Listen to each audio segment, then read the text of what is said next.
8 de la mañana con 7 minutos, 8 de la mañana con 7 está con nosotros y es un verdadero gusto como siempre recibir. Usted lo conoce muy bien a Federico Berrueto que nos acompaña, está con nosotros Eduardo Alán. Primero, Federico, bienvenido, buenos días. Muchas gracias, muy buenos días. Muchas gracias por estar aquí, es un gustazo. Eduardo Alán Ventata. Bienvenido. Muchas gracias, buenos días. Buenos días. Oigan, bueno, pues ya escuchamos los riesgos, ¿no? De Luis Carlos Ugalde y los temores que por lo menos desde Integralia ven, ¿no? Y perciben del entorno. Pero bueno, a mí aquí me gustaría, si me permiten, empezar con el tema de estas reformas que pretende Andrés Manuel López Obrador. Decíamos en la mañana, Viridiana y yo, que muy inteligente te pone el anzuelo y te dice, queremos que todos se jubilen con el 100% de su sueldo. Y pues no hay alguien en esta mesa que no diga, no, hip hip hurra. Voto. No. Me gusta la idea, felicidades, qué bueno. Pero aquí hay un pequeño detalle. El tema es, pues si todos quisiéramos, pero no tenemos el dinero para hacerlo y no hay manera de dónde sacarlo. Pero lo que me llama la atención es el maquiavelismo con el que lo hace. Porque entonces sale y dice, ya sé cómo le vamos a hacer para que todos nosotros nos hagamos ricos. ¿Cómo? Vamos a quitar el INAI, vamos y ataca a las instituciones que odia profundamente. Otra vez. Eso es ser maquiavélico, quiero suponer, o no. Pues yo diría perverso para calificarlo con mayor precisión, porque pues Maquiavelo finalmente lo que tenía era un sentido del gobierno y del Estado, del cual carece Andrés Manuel. Andrés Manuel es muy astuto para buscar y mantener el poder. Sí, y es lo que busca. Sí, y el poder es él, y el país es él, y el pueblo es él. Y matemáticamente inepto. ¿Por qué? Porque pues eliminamos el INAI, el INE, el Banco de México, el INEGI, la Suprema Corte, el Poder Ejecutivo de este país, eliminemos al Poder Legislativo, eliminemos a todas las iglesias, a todas las escuelas, a todos los conventos y a todo lo que utilice dinero en este país, y aún así no nos va a alcanzar para pensionarnos al 100% todas las personas todo el tiempo. Exacto. Esa es brutal demagogia pura, es una mentira convertida en una propuesta campañera. Y esto es la esencia de Andrés Manuel un año antes o 6 meses antes de un día de elecciones. Bueno, y nuevamente regreso a la figura de Maquiavelo. Maquiavelo lo que decía es que no importaban los medios en función del objetivo. Exacto. Y que siendo el objetivo encomiable, bueno, pues el príncipe podía tener excesos. Aquí el problema es precisamente el objetivo, porque el objetivo aquí no es encomiable, el objetivo es destruir las instituciones que le dan vigencia y fortaleza a la democracia. Totalmente, y es que además me imagino a mucha gente, pues somos mexicanos, y en general en el mundo, que un mes antes de jubilarte, voy con Viridiana, que es mi jefa, y le digo, oye Viri, échame la mano, gano 15, los Súbeme últimos a 2 meses, 25. súbeme, no, ya aprovechas la viada, 50. súbeme a 40, y los últimos meses voy a estar ganando 40,000 pesos y con eso me jubilo. O sea, hay tantas maneras de hacer trampa cuando se hacen estas ofertas, ¿no? Sí, pero además otra cosa, hay que ver que la mayoría de la población o de la población económicamente activa está en la informalidad, 52%. Quiere decir que a ellos no beneficiaría alguno. Por eso tenemos que hablar de programas universales para que beneficien a los que están en la economía formal y también en la economía informal. Sí. Y además el que volvemos a este interés de quiero el dinero de todos, ¿no? O sea, no me pertenece, no es del gobierno federal, pero pues te quiero quitar a ti tu presupuesto. Es correcto, correcto. Pero mira, es una trampa. Ve cómo estamos discutiendo la reforma de Andrés Manuel, cuando en realidad la reforma no es más que un ardid electoral, es una manera de distraer la atención. No, hablemos de la corrupción, hablemos de la desviación de recursos del Tren Maya, hablemos del 1,000,000 de muertos durante este gobierno, o sea, hablemos de lo fundamental, porque esas reformas no van a prosperar, al menos en esta legislatura, y seguramente en la otra tampoco, porque es muy, muy difícil que haya mayoría calificada. Entonces, como que ya llegó el momento en el cual se le ponga un alto al presidente y discutamos de las cosas que le importan verdaderamente a los mexicanos. Claro. Y uno de los temas, yo diría, muy relevante es el tema de la seguridad. Y creo que esto, y nos lleva, el tema de la seguridad, decíamos en la mañana, Viridiana nos daba una explicación de que hay que tener cuidado en cómo mide el gobierno, porque muchos de nosotros nos confundimos porque escuchamos al gobierno federal, al presidente en específico, decir que los asesinatos, por ejemplo, van a la baja, pero después ve uno los números y resulta que van a la alza, y después descubres que, como ellos miden de diciembre del 2018 en adelante, que fue un mes especialmente agresivo, las estadísticas, pues puedes jugar con ellas. Yo tenía un amigo estadístico que alguna vez me dijo, ¿qué quieres? Y yo te hago la estadística, ¿no? Alguien decía, ¿no? Claro. Sí. Y que además también el cómo se utilizan las palabras, porque no es lo mismo el homicidio dolo que los asesinatos, sino entonces unos suben, otros bajan y nos presentan lo que pues les conviene mostrar. Eso sí es lo mismo, homicidio doloso y asesinato. ¿Sí? Pero no es lo mismo el homicidio culposo que el asesinato. Pero sí es real. Y es una visión campañera que empieza a mostrar, desde mi punto de vista, algún estilo de desesperación por corregir algo, y la oposición ojalá se ponga las pilas y encuentre que es ese algo que quiere corregir Andrés Manuel, porque este es un llamado de atención interesante. Y la verdad es que sí se requiere una oposición inteligente para hacer uso, y rápida para hacer uso de estas puertas que está abriendo de oportunidad Andrés Manuel. La verdad es que sí es importante empezar a pensar, todas y todos necesitamos, señora, empiece a hacerlo, que tengamos un Congreso federal, un Congreso local fuerte, opositor, inteligente. Y digo, así como Andrés Manuel lanza demagogia absurda y pura, pues ahí les voy a lanzar una que es mucho más interesante. Nos sale muy caro, nos cuesta muy caro el soportar el impacto económico de los asesinatos en este país, de la violencia y del narcotráfico.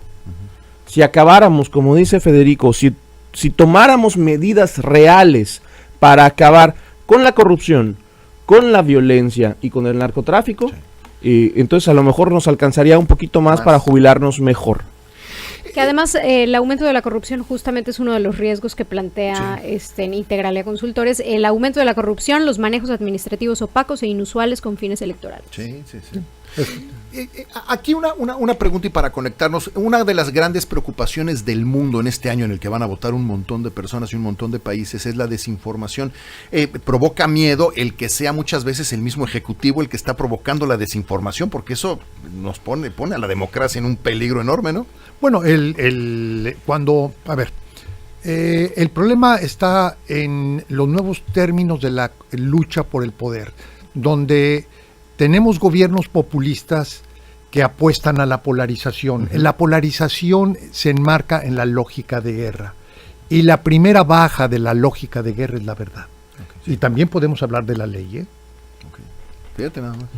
Sí, la desinformación, y para que lo empecemos a vislumbrar en esta estrategia Andrés Manuelina, es parte de lo que va a seguir a estas propuestas campañeras en el Congreso. Morena plantea estas, y lo digo con todas sus letras porque es Morena, es la 4T la que lo está haciendo, plantea estas reformas que son a todas luces inviables: la reforma a las pensiones, la reforma al Poder Judicial y la reforma al sistema electoral mexicano, y a sabiendas de que esto no va a suceder, porque incluso cuatroteístas en los congresos no van a estar de acuerdo, van a repeler estas reformas, va a salir Andrés Manuel y va a decir: véanlo, a 2 meses o a 3 meses del día de la elección, es la oposición la que no quiere que te jubiles, es la oposición la que no quiere que elijamos al Poder Judicial, es la oposición la que no quiere que disminuyamos el número de diputaciones y de senadurías plurinominales, etc. Este es un ardid estratégico de campaña diseñado para poner a la oposición en la posición del villano de la película. Sí. Cuando en la realidad, si esto pasara, estaríamos condenando al país a la absoluta pobreza financiera, política y democrática. Déjenme caer ahora rápidamente en lo local y preguntar, para que ustedes nos ayuden, ustedes que saben más de esto que nosotros, porque nos lo preguntábamos hace rato aquí. Ayer se registró Rolando Zapata, pero según yo, pues van en fórmula, ¿no? O sea, que si somos fórmula, Viridiana y yo, que no solemos pues inscribirnos juntos. Llegó solito. ¿Qué significa que se haya registrado solito? ¿Tiene algún significado o ya estamos viendo moros con tranchetes aquí? No, mira, el tema es que tienes tú 2 formas de competencia, la de la mayoría y la de la representación proporcional. La de la representación proporcional la tiene que hacer cada uno de los partidos. Sí, claro. Porque es de acuerdo a la votación que consigas, ¿no? Así es, ¿verdad? Entonces, de manera tal que, bueno, aquí yo no le vería mayor problema en Yucatán, creo que es de los estados donde están mejor planchadas las cosas. Se les fueron ahí un poco los términos en la contienda local y por eso estaba explorando la posibilidad del candidato común y cosas de ese tipo. Aquí, en todo caso, lo importante y va a ser muy relevante porque viene el informe del gobernador, viene Xóchitl Gálvez, tengo entendido que el sábado y el domingo, y aquí lo que vamos a tener es la necesidad de cómo construir para efectos prácticos una cara unificada, porque aquí hay una rivalidad histórica entre el PAN y el PRI, y es muy difícil resolver, la tienen que resolver, porque de otra manera, justamente como sucedió con el registro del exgobernador Zapata, pues que da un mensaje como que no van juntos, ¿no? Exacto. Y es algo que urge para ellos resolver, porque de otra manera, pues es una fisura que les puede costar. Bueno, estuve en los eventos tanto previos como en el día de registro del gobernador Roland Zapata y por la tarde de otras candidaturas. Lo primero que hay que advertir es que no se registró solo. Aspirantes a diputaciones federales y a diputaciones locales se registraron el mismo día, unos por la mañana con Rolando y otros por la tarde, como el caso de las diputaciones locales. ¿Y qué es lo que está sucediendo? Lo que está sucediendo es que lo que organizó el PRI es su evento interno de organización y estructuración, pero la coalición, ¿cómo se llama? Al frente con Fuerza y Corazón, la coalición PAN, PRI, PRD y en el caso de Yucatán Nueva Alianza, tiene un convenio de coalición ya registrado a nivel federal, en donde la posición de senaduría en Yucatán se compone de la fórmula encabezada por un hombre postulado por el PRI y una mujer postulada por Acción Nacional, lo cual quiere decir que los partidos tendrán que llevar sus procesos internos para llegar a la composición de la fórmula, es decir, tendrá que emanar del PRI un hombre, que en este caso va a ser Rolando Zapata, y del PAN una mujer que entiendo y veo que va a ser la hoy diputada Katia Bolio. Esa va a ser la fórmula que por la coalición compita, pero pues, a nivel partido tendrá que hacerse de manera interna cada proceso. Ahora, abundando un poquito en el tema de cómo está la coalición en Yucatán, pues si bien en el país es juntos pero no revueltos, pues en Yucatán es más o menos juntos. Revueltos pero no juntos. Y pareciera que sí estamos medio revueltos, ¿no? No se alcanza a vislumbrar bien cómo va a funcionar, pero sí estamos viendo que va a ser una competencia muy interesante en donde existan candidaturas del PAN y del PRI, candidaturas del PAN y el PRD, candidaturas del PRI y Nueva Alianza, candidaturas del PAN y Nueva Alianza, y en donde todos se den con todo, ¿no? Y en varios niveles, de tal modo que vamos a ver municipios en donde la candidatura a alcaldía sea común, la candidatura a la gobernatura que va a ser común sea común, pero a la diputación local no, y todos compitan. Nos va a estar muy interesante. Nos tenemos que ir un corte, nos acabó el tiempo bien rápido. Federico Berrueto, muchísimas gracias. Muchas gracias a ustedes. Como siempre, Eduardo Alán Ventata, muchas gracias. Muchas gracias a ustedes. Nos tenemos que ir corriendo, 8 de la mañana con 21 minutos, regresamos.